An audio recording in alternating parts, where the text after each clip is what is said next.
Good morning. Morning. How's it going? Good. How are you? Good. Good. Is it All right. pretty sunny?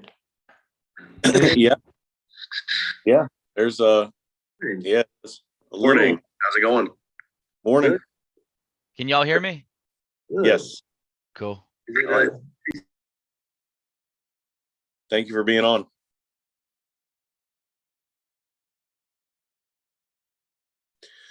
But yeah, it's view's pretty good here. If y'all want to see it.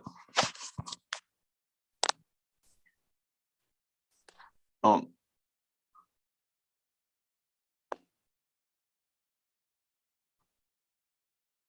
Can y'all see those mountains in the background? It's a little blurry on my end. Forgot to turn off the Yeah, that's real blurry. hold on a sec.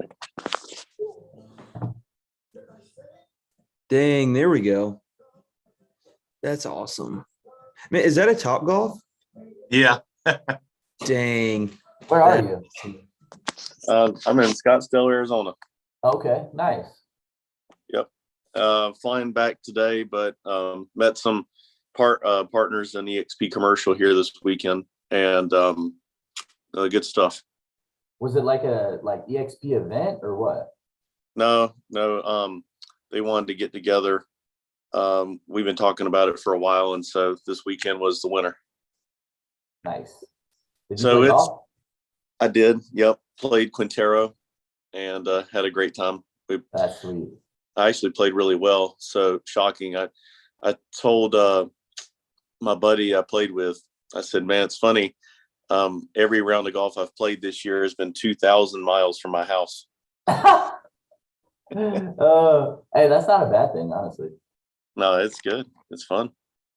But it's 7 a.m. here. And I woke up at 5. I'm still on East Coast time, but didn't go to sleep till late. So I'm tired, but always want to be game ready. Always want to be here. Josh, good morning. Jeff, good morning. What's up? Good morning. Good morning. Good morning, everybody. Morning. So I'm in Arizona at 7 a.m. So I look a little tired. And obviously a good weekend of hanging out with brokers and friends and playing golf. And I'm telling you, it was 97 degrees Saturday and hot yesterday. So I'm a little beat up. But I'm here. As most people know, part of success is showing up. So here we are. All right. It is 7 o'clock over here. It's 10 o'clock on the East Coast. Want to have every first 3 or 5 minutes of every one of these Q&A calls. Want to have a broker spotlight. So basically, one of y'all take 3 to 5 minutes and tell us your story. You know, it could be how you got into commercial real estate. What do you focus on? What type of deals you work on? Why you love the industry? Does anyone want to take that opportunity now? And I mean, I can pick somebody, but if someone's eager to share their story, I'd like to give them an opportunity to Sure, I'll go. do it. Oh, good morning, everybody. Some of you know me already. And those that I do know, I haven't seen in a while, like Josh Greenwald and everything. So Josh, good to see your face after a couple of months. And Jimmy and other Josh, don't think we've met yet, but could at least know you virtually. So hey, one little disclaimer, Clifford. I got to jump off at about 25 before 11 to be somewhere, but I can be on at least for the first half an hour, a little more than half an hour. A little bit of my story. You know, I'm I guess one of the elder statesmen of the firm, and so on. I joined in October. I was in residential for about a year and a half before that, and you know, just really for that process, I discovered I was much more cut out for commercial. I had a client I was doing residential work for, but he wanted me to help him find some retail space. And I just kind of found the whole process with finding retail space in terms of driving for dollars, which I love doing. Just sort of the rapid fire discussions I had with some of the retail agents around town, like guys like Josh Beaver and stuff, and all those guys, just kind of talking sort of their numbers and rapid fire. That I liked it a lot better. You know, I didn't, it was as a lot of people say, it removed a lot of the emotional stuff that goes with residential. I think it's a little bit more suited for my personality. I'm just a little, I'd like to, you know, I like to just kind of talk more direct and kind of in a more matter of fact way. And I think commercial is more for that. But I guess most importantly, I've always wanted to do something. I want to do something entrepreneurial. You know, I've done sales for you know, a number of big companies like Honeywell and Ecolab and stuff. And a lot of it always comes with a lot of sales meetings and a lot of other layers of stuff you got to do just because it's the corporate structure and the corporate process. So I like just basically just doing really being out for my own. I'm a restless person at heart. I can't sit in an office, so I love to be out in the field. I like the different, just how every day is a little bit different, just hitting the streets, and dealing with every walk of life. It kind of reminds me of the old days when I was living in the city.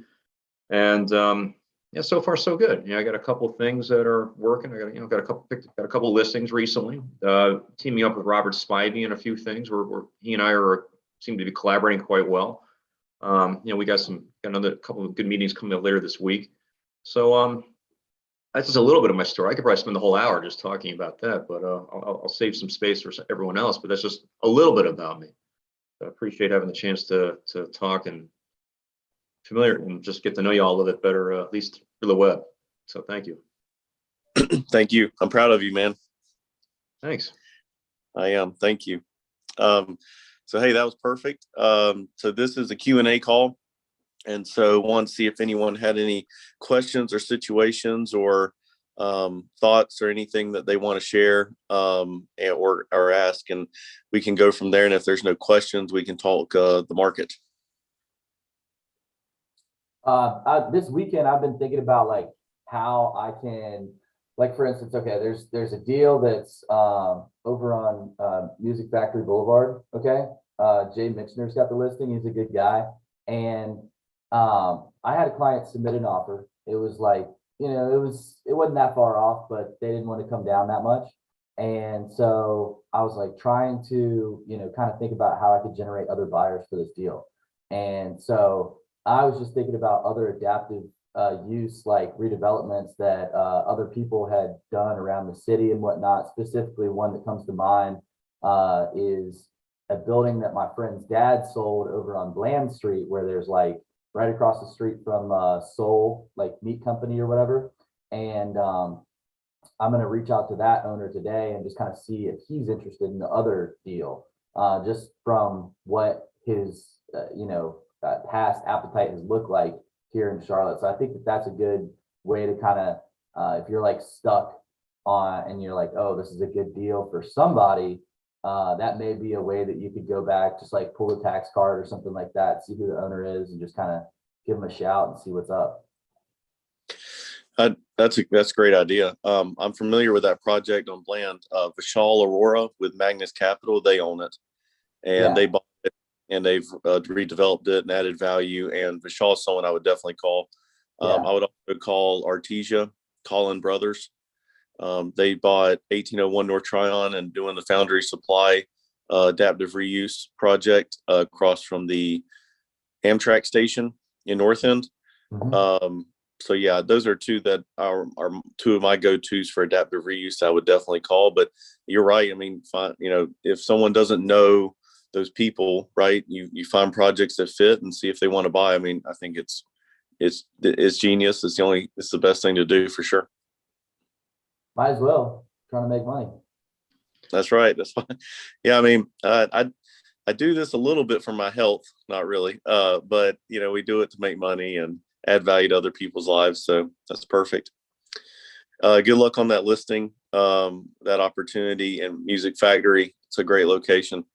And if anyone on this call or watching on YouTube knows any adaptive reuse developers or investors, please reach out to Josh. Or Cliff, I'm glad you mentioned that. I'm trying to think of some creative uses for this listing that Robert and I have in Gastonia. In fact, I've been reaching out to a couple of adaptive reuse developers as well. So I'd love to talk to you a little bit about that one offline. We get a chance to. So that's good stuff. Yeah, I y'all know I've done a lot of industrial in my career, but I do have a big passion for adaptive reuse. It is so neat to see an old industrial building turned into office and retail and a brewery. I mean, it's just something exciting about that. So I've done several of those deals, and the buyers for those are so creative and so unique. And for those on who don't know what adaptive reuse is, it's basically where you take a building that had one use, call it industrial or manufacturing, for many, many, many years. And because of certain things, population growth or a light rail station or something has spurred for that area to be less industrial and be more office or retail. That's called adaptive reuse. And there's several other opportunities. I've seen office buildings turn into apartments. I've seen industrial turn into mini storage. So I've seen industrial turn into multifamily. So yeah, that's adaptive reuse. Anyone else have any questions or topics they want to discuss?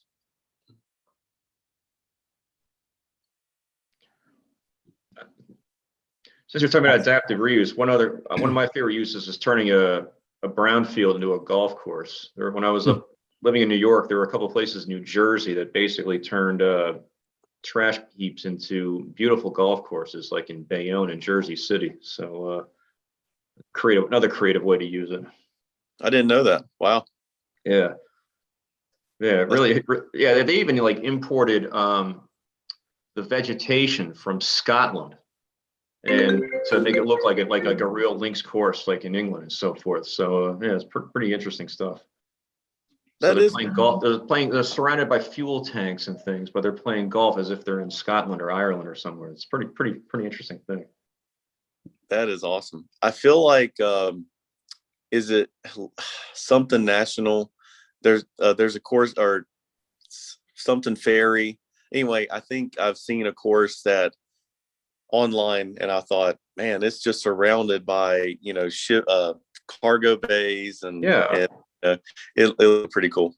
Yeah, there's one in Jersey City, and there was one in Bayonne, which was the one I worked with when I was with Ecolab. They were a client of mine. It really showed a lot of balls to basically turn a brownfield into this incredible golf course. I mean, it really took a lot of vision, but it had all these wonderful water views. But then at the same time, you saw the industrial history of all these like big shipping cranes and fuel tanks. So it was a really interesting landscape, and it was really cool.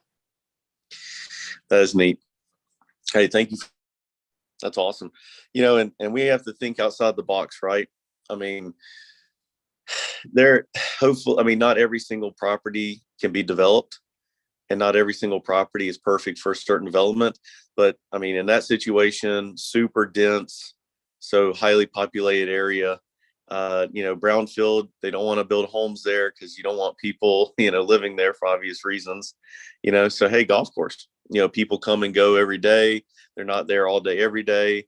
It's open air. It's not like something can seep into a building and hurt somebody. I mean, maybe the clubhouse, but hopefully there's some parameters set for that safety. I mean, I think it's awesome.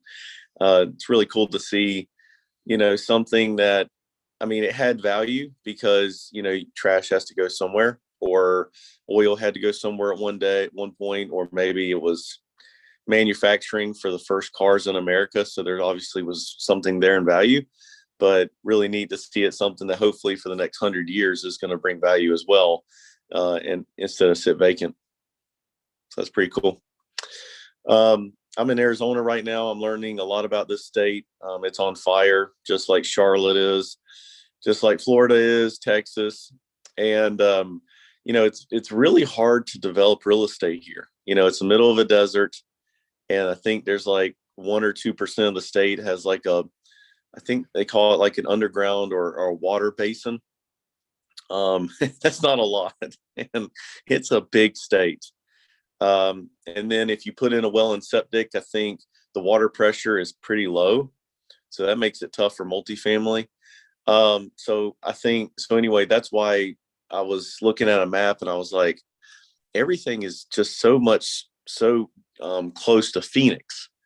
Everything is just like right here. and then you can go up to Flagstaff and things like that, but they have water. There's some trees, etc. But this area, I was trying to figure out why everything's built right here on top of each other. And I think has to do with the valley and where water flows, to and stays. But really unique in North Carolina, I feel like a lot of parcels, can be developed and we can get water and sewer, or we can dig a pretty big well and septic or some type of water field. But yeah, this is a pretty unique state. I mean, it's booming. People are like coming here in groves, but it's pretty hard to develop here, from what I understand. So pretty interesting. But I love learning new things and new markets, and I was hanging out with some commercial brokers this weekend and asking them, about what's going on, and it's very interesting. But yeah, if you ever get a chance to check out Phoenix, Arizona, Scottsdale, Arizona, or just look online and do some research, it's booming. So you get a chance to do a multifamily deal here, industrial deal, definitely take it. I think just like Charlotte, we would sell or lease it in a minute. So don't be scared to go beyond our borders. With our partnership with EXP Commercial, we're basically licensed in 45 states overnight and can do deals in 45 states, running them through the broker in charge in each state. There's still 5 turf states that you really can't do much in. I think New Jersey's one, New Mexico, Utah, Nebraska, and one more. Can't remember. But anyway, go beyond your borders. There's definitely money to be made if you're in Charlotte or Orlando or wherever you're at. But if you can multiply your opportunity, you're going to make more money, and we have that opportunity now. So, any other questions or comments or anything want to discuss?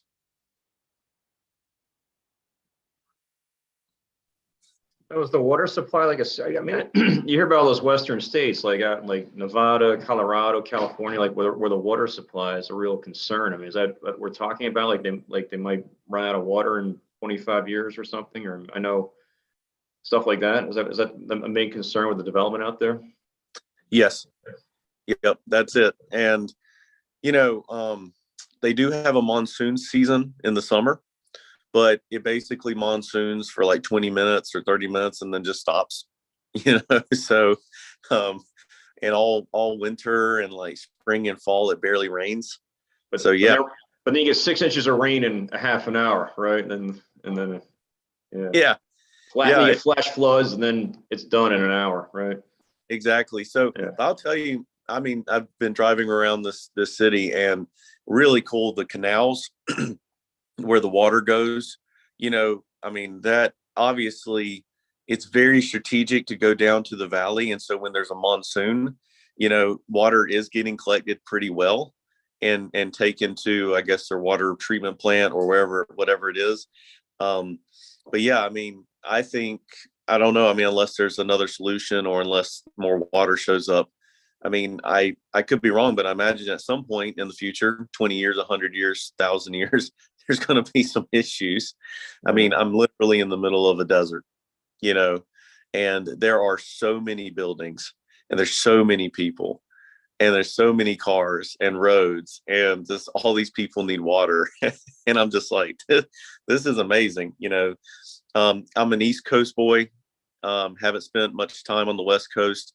So still trying to wrap my head when I fly into Phoenix or Las Vegas, man, what it took to come in and live here when there was no water, or no, buildings and things. It's pretty impressive. But yeah, I think that's one beautiful thing about North Carolina, South Carolina, Virginia, Florida. The number one thing to live is water. Number one. And maybe I'm wrong. Maybe they'll have water here forever, and I don't really know everything, but it just seems to me that it's a little bit riskier to here to plan on living for, or having generations than states that have a lot of water. But anyway, that's just my thought process. But when it comes to real estate, it's booming. Housing market is just crazy. People are moving here in groves. There's multifamily being built all over the place, all in Phoenix, basically in the surrounding towns. I'm really impressed. I haven't seen as much industrial as I thought I would, but maybe I've missed it. But I've seen a ton of multifamily and of course entertainment. You know, I'm at Talking Stick Resort. This is a casino with a golf course and Top Golf's right in front. There's a lot of entertainment and retail in this area. So yeah, but if you get the chance, definitely fly out. It's a 4-hour flight from Charlotte. The time difference is definitely messing me up this weekend, but it's worth it. It's a good spot, and there's good people here that are doing a lot of business. So it's good to get to know people. Something that we've talked about recently, and we're probably going to talk about for a while, is interest rates. Interest rates, they're definitely going up for sure right now.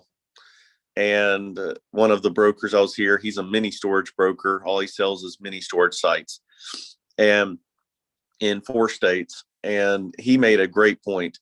He said, Clifford, every listing we have for mini storage, we get between 6 and 12 offers, and there's always 3 or 4 cash buyers. And I said, man, are you worried about interest rates? Are you worried about the market, et cetera? And he said, I'm not, because I know that there's still going to be people for a time period with cash, and the ones who have cash are probably going to win the deals because they can get more aggressive over the ones that have to get a loan with a high interest rate. And so, I was just, it was such a common sense answer, but, really hit me hard, really got my attention. I think I know there's a lot of cash in the world right now, and there's a lot of investment groups and funds with cash, a lot of people and individuals with cash. So that did make me feel pretty good about like the commercial market. And if there is a major paradigm switch in, interest rates and where money's flowing, that for a time period, there still will be heavy cash buyers, keeping the market strong because they're still, buying real estate. Does anyone have a thought on interest rates? And even if they want to talk on the residential side or commercial side, whatever, I'd love to hear some thoughts.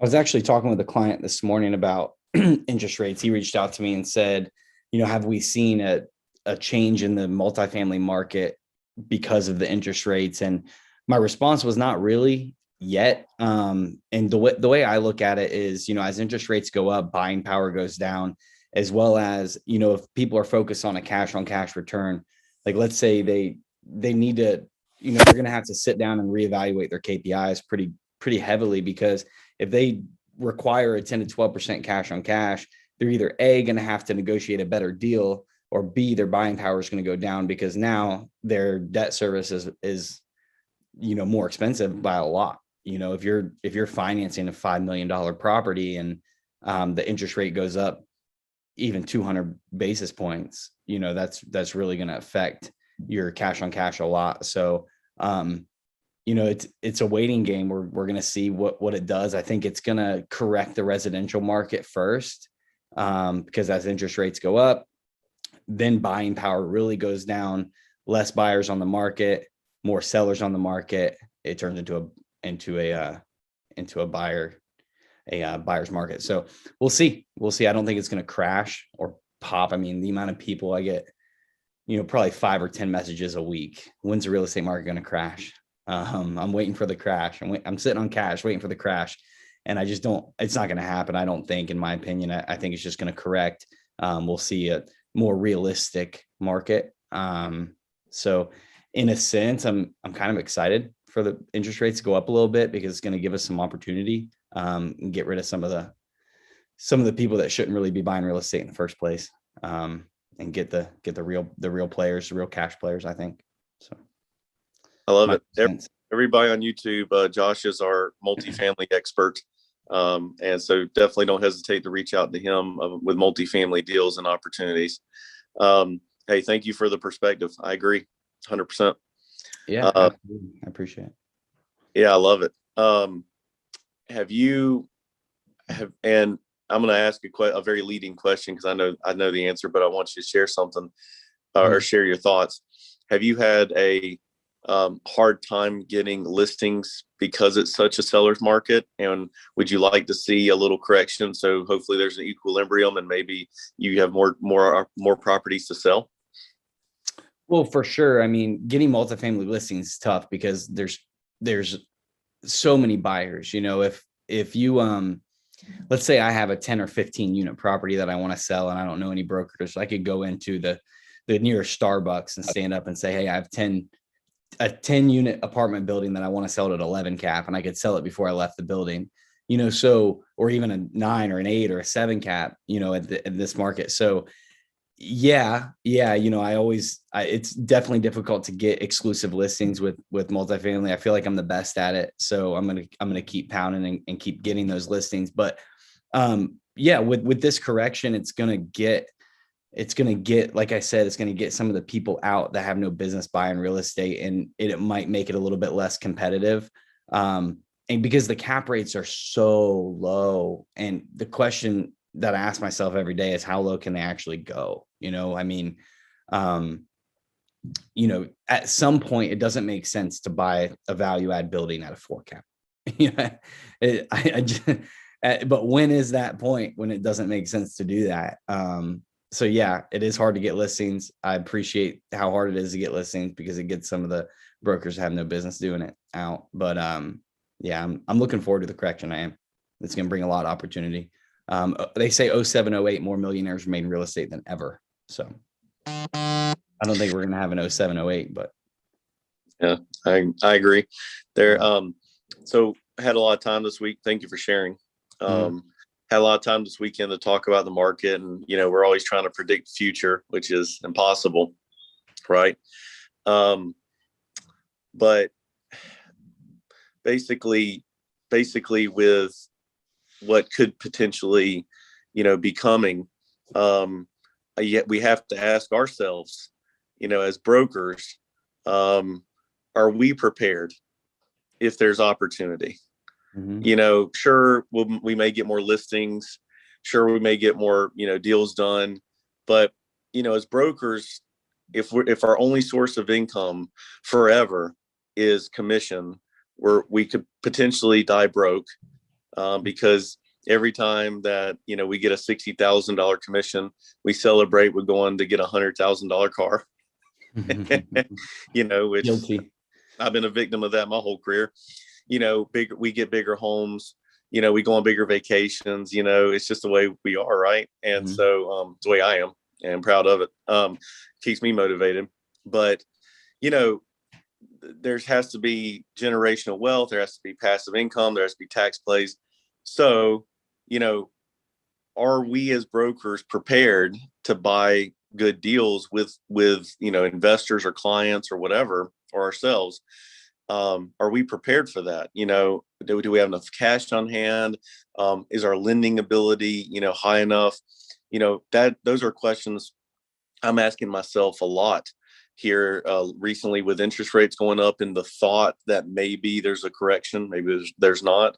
You know, I would challenge all of us to look at ourselves and put ourselves in a investor mindset and say, are we ready for deals if they come? And every deal that I've ever bought myself in commercial real estate, I've always bought with a partner, always. And those partners are typically always clients of mine that I bring the deal to, or they bring me a deal, or I bring them a deal, and I say, let's buy this together. So that I never want the reputation of, oh, that Clifford, he's a broker that he just buys every best deal, you know, and just snipes everything from everybody, you know, and then gives his clients sloppy seconds. And so very intentionally, I have bought deals with clients and partners so that I can feel that, you know, I brought the deal to someone and then they wanted me to be part of it. And frankly, you know, we are great partners to buy real estate with, because we understand the market, we understand trends, we understand leasing, we understand the loans. And honestly, if things get tough, we can bootstrap it and hopefully lease it ourselves for, you know, income. You know, and it trust, you know, whenever it's your own deal, you definitely grind. You make sure it happens. You know, so just want to put that bug in everyone's ear that, hey, if we do believe opportunities coming, look at your financial situation and see if you're in a position to buy that duplex or that 10-plex or that 20,000 square foot industrial building or that, retail center or that office building or that office condo. Definitely look at it. And then, like I said, I recommend taking it to some of your best clients. One of my best friends in the world, Rich Moyer, I brought him a deal 3.5 years ago, and we bought it. We own it together. It's cash flow beautifully. We've had tax write-offs. We did cost segregation and saved $71,000 in taxes doing cost seg each. And that's not like 71,000 off the top line. That's like paying Uncle Sam 71,000 less dollars because we own it. Mm-hmm. So huge advantages to owning real estate, commercial real estate, or real estate in general. Not just the cash flow, but I'd say definitely take a look inside your house and your partner in life, and just say, hey, are we prepared? If there's opportunity, and maybe you don't want to be. Maybe, hey, it's risky.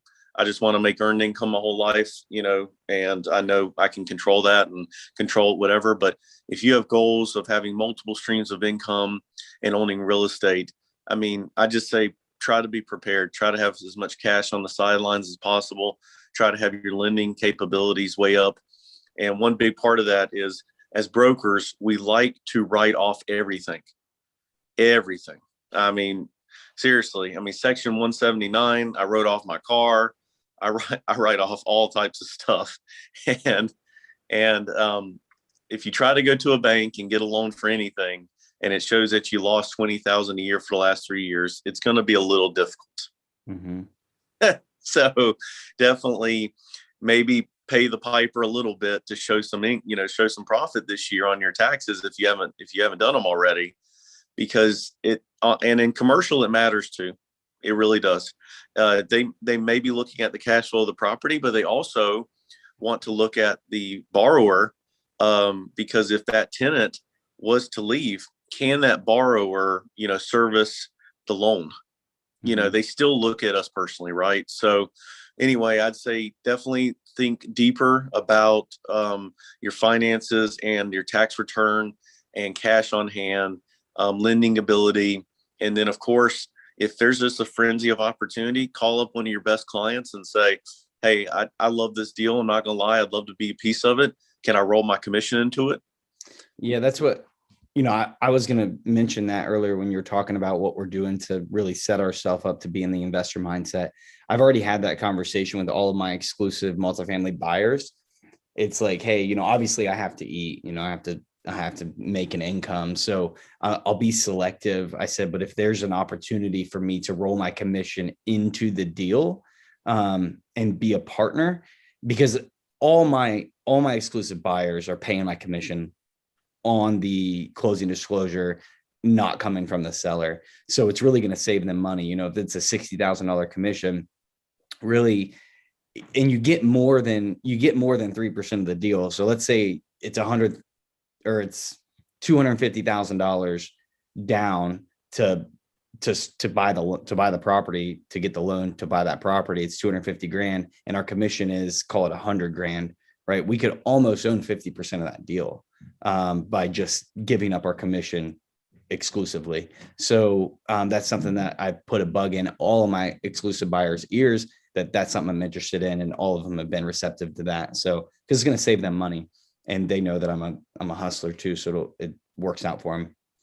So that's a good way to do it without having any money on the table. I love it. Thank you for sharing that. Mm-hmm. That's awesome.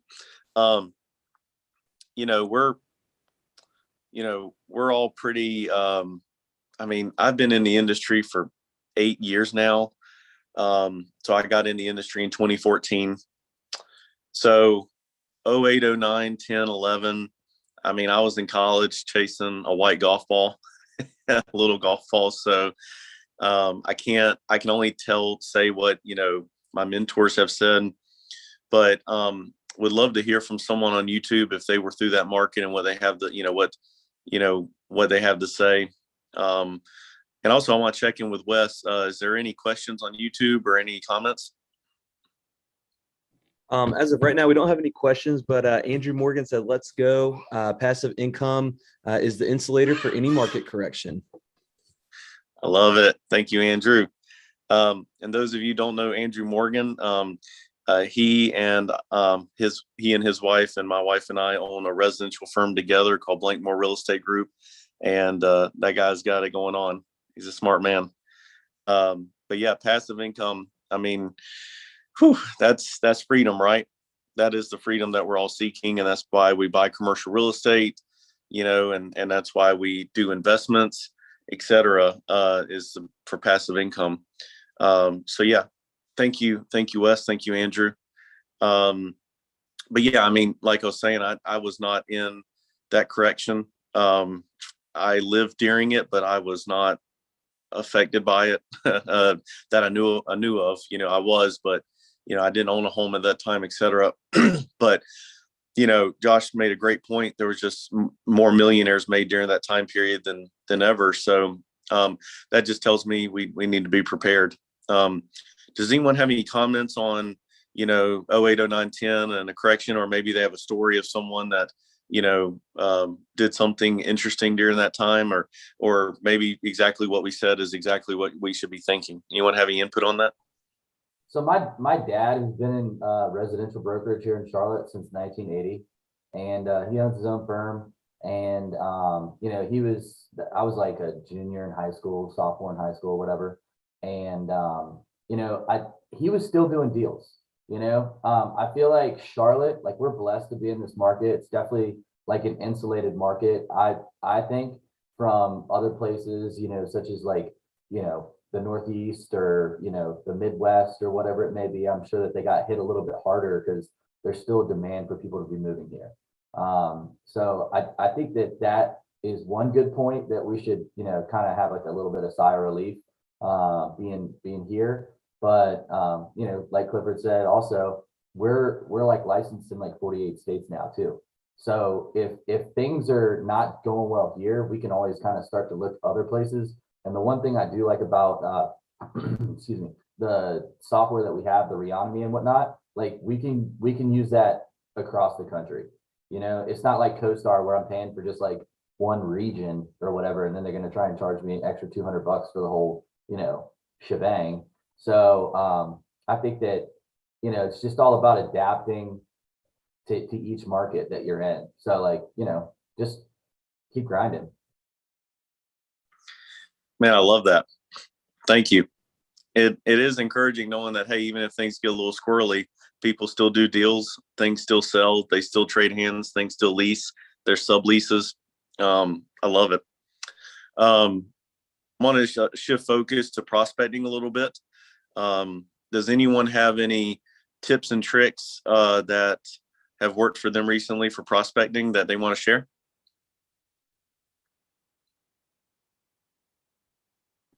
Pick up the phone. Yeah, I don't have any new tips, but just getting out there and see people, talk to people, just get out on the front lines of the real world and knock on doors and go in the back. And like Josh just said, pick up the phone. You do drop layers. I don't have any new techniques, but just do it. It's really about all I can say. I love it.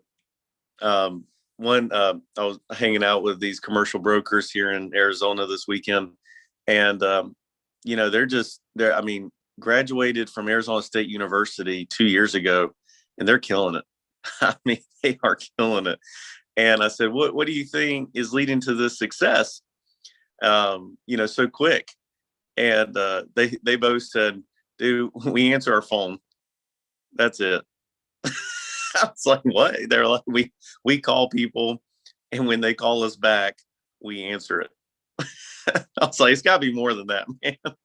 And they were like, no, I'm serious. So, seriously, we're great communicators. Follow up.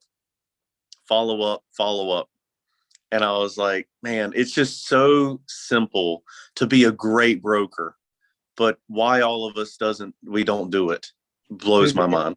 It is such a low bar I mean, it really is. I mean, it's, for example, I have a client that's ready to buy this piece of property. It's $400,000, been on the market for over a year. Right.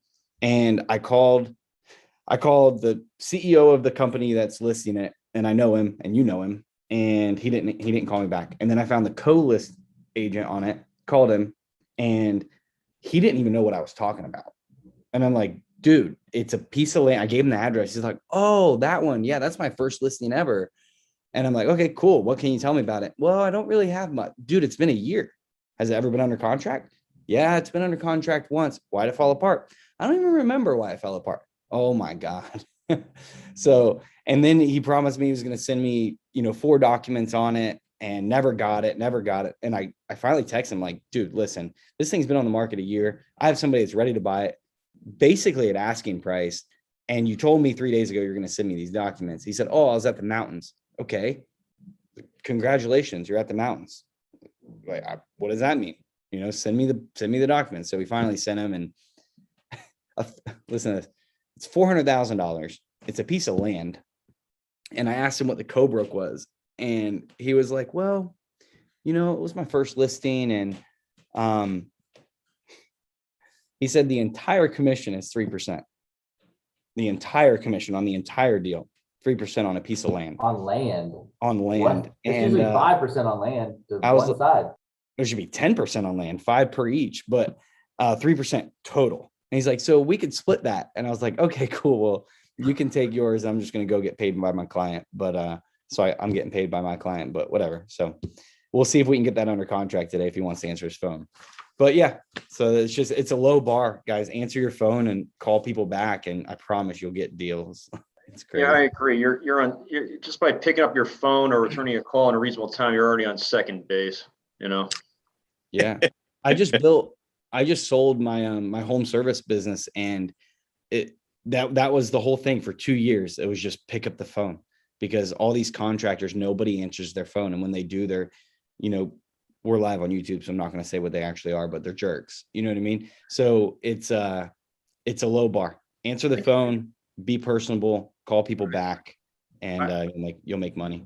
Yeah, I remember having to call land surveyors last year, which if you get a return call from them, that you might as well buy a lottery ticket. And the guy that called me back, I already told him, just by the sheer fact that you called me back, you're already halfway home. So, just tell me when you can do it, So it's just everything that Josh just said. I agree fully.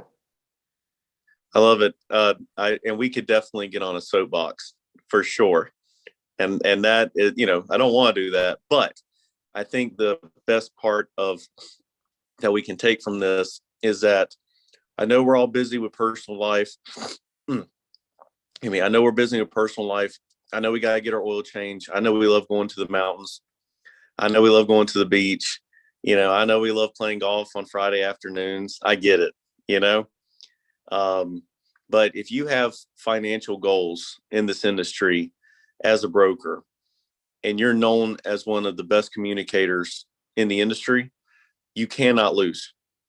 You cannot not make money. I'm telling you, there's just no way. I always think of, and his name was mentioned earlier, Josh Beaver with Nichols Company. I've never seen someone respond faster in my life to anything. And, he's always the top broker in Charlotte, volume wise, always. So in my eyes, he probably makes more money than anyone as a broker in the city of Charlotte. And he is the best communicator I know. So, kudos to him. And it's just a sheer, proof that, you don't have to work for the biggest companies in the world, and you don't have to be the best expert in the world. It's just good communication. If you're doing outbound calls and you're, collecting inbound calls all day, or you're looking people face to face all day, you're knocking on doors. If you really are just communicating all day, every day, you're going to make a killing in this industry. There's no doubt. So I would challenge everyone, that's in residential brokerage, commercial brokerage, whatever, business brokerage, to please communicate well and ramp up communication if you want to make more money. It's really, there's no secret playbook in brokerage. There's no, secret prospecting tactics or anything. We've got a few things up our sleeve, but it's not like it's the number one thing that works, every day. The number one thing that works is just being present and focused, and during golden hours, communicating with people who have our money, people who potentially can make us money. I'll just add one last thing, and unfortunately, I got to jump off this call. But you asked about prospecting. There is one other little thing I've been doing lately. It's very old-fashioned, but I've actually have gotten an envelope, hand wrote the address, put a real postage stamp on it, and put it in the mail through the U.S. Postal Service. And you know what? With all the phone calls, emails, texts, and people get, that tends to get their attention. And I've been getting calls just by doing something like circa 1973. And it's a little bit, you got to buy a stamp, and takes a little, might not be able to maybe get as many out as you would have doing an email blast, but as simple as that sounds, it's been getting attention. I've gotten some new relationships established from doing that. So my one little thing I got to add before I got to jump off. So Thank you. Yes. Hey man, have a Yeah, great man. day. Thank you. all right. This is a great conversation. I wish I had to leave, but I got to split. But thanks everyone. I'll talk to you soon. Thank you. Yes, snail mail is huge. Quick story on that. My wife has a $2 million buyer client, and they want to be in one of two neighborhoods in South Charlotte. And there's obviously nothing available. So she sent out just 45 letters. It was her first span of letters, and she got 5 responses of people that want to sell. So she'll pick up some listings from it for sure. She'll either one of them might work for her client. So that's an easy sell there. But yeah, I mean, snail mail is crazy, especially if you just make it look like it's not. You got to put in the work. I mean, if you type it up and don't sign it and don't handwrite their address and stuff, you got to put in the work and buy a stamp, but it works. All right, so I have a thought for y'all. And I love mailing letters. I'm doing a long time, drop letters. So typically someone who owns $1 million home or $2 million home, or a $4 million industrial building, or $18 million multifamily building, how many of y'all have seen a majority of those people be under the age of 30, 35, 40? Not many. I promise you, not many yet. Okay. So most of the owners I deal with who own, nice big homes and all that, they're, 40, 45, 50, 60 years old, 65. If someone's in a neighborhood of $2 million homes, more than likely they're going to be, had some success in their life, and that takes time. Not everyone gets rich overnight with NFTs. So, they did not communicate very often or primarily by email or text or WhatsApp or TikTok. They primarily, were phone calls and letters. So I think there's still some nostalgia there, and that's why I think it works well for expensive properties. But anyway, I could be wrong, but anyone else have any comments or thoughts on that? And maybe who's responding to them? I sent an email out the other day on just a small industrial property that I'm looking for this buyer for. And I never really thought that the emails would work off the Reonomy contacts and stuff. And dude, hit me back, and we were talking, and I was like, well, when's your lease up? Like, we may have a deal on his building that I'll reach out to him about. And then he also has another property that's under contract right now that we're thinking about 1031ing into another deal. So, I mean, I feel blessed for getting something like that, but it's just like you guys said, make the contact and just see what happens. It's all it really is. And thank you for sharing, man. Don't underestimate the power of your teammates. Josh Campbell right there called me. I guess it was Wednesday or Thursday last week. Said, hey man, got this off market deal. tell, here's the information on it. And the next day it's like, hey, can my client come see it Tuesday? I mean, that is the power of just putting it out there, having good teammates. I mean, all of us here on this call, we're connected through EXP and EXP Commercial. So we're on weekly Zoom calls. We have a LinkedIn page where we post deals. We have a team email that emails go out, and we can email all of us at one time with deals, etc. Please don't underestimate the power of teammates and good teammates and collaboration. I know a few brokers who absolutely, don't collaborate, do it themselves, and they make plenty of money. But most of the brokers who really enjoy it and make a lot of money, they collaborate all the time with other brokers. And that's what we do, really well. And that's why we have this call and having this YouTube live, because we want collaboration. And we want to do more deals. We want to make more money, feed our families, go buy real estate, take trips, get nice cars. That's what we do. So, little prospecting tip. If you feel like you're in the right place at the right time, don't be scared to, buy someone coffee or a donut or a sandwich and just say, hey, have a good day. I'm in real estate. I promise you that will go a long ways. Just try it today. If you go somewhere or this week, you're at Starbucks or whatever, and someone's in front or behind you, just say, hey, what do you want? I got it. And just see the reaction and say, listen, I'm in real estate. I like taking care of people. If you have a need, here's my card, but I want to buy you some coffee. I think it will shock you. It will shock you what happens. So that's a little tip and trick I hope everyone does this week, and let me or let us know how it goes. Let's see, 7:50 here, but 10:50 East Coast. Anyone else have anything they're dying to share or talk about today? I got to run, Clifford. This has been awesome. I appreciate you putting this on. It's really cool. Hey, thank you, man. Look forward to talking more, and you have great insight. So thank you for sharing. Never be shy to chat. Sure. I appreciate it, man. Have fun out there golfing. If you don't shoot in the 60s, don't even bother calling me. Depends. See ya. We'll see, man. Wes, do we have any other comments or anything we should touch on YouTube? We've got two more comments from Andrew. In Resi, agents have become order takers in such a hot market. It's time to get back to basics and make the calls that most agents won't right now: expireds, FSBOs, and circle prospecting, and consistent and persistent. Thank you, man. I love it. Absolutely. That's awesome.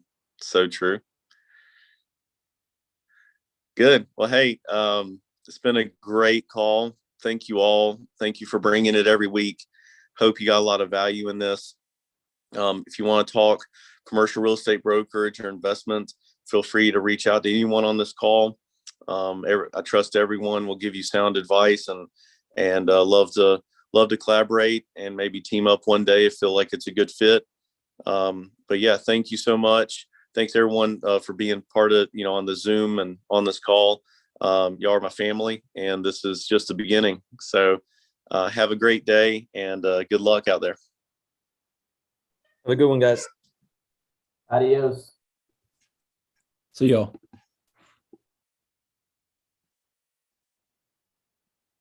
Thank you, Wes. Anytime. All right, brother. Have a good day. Awesome, man. You too. All right, bye. All right, bye.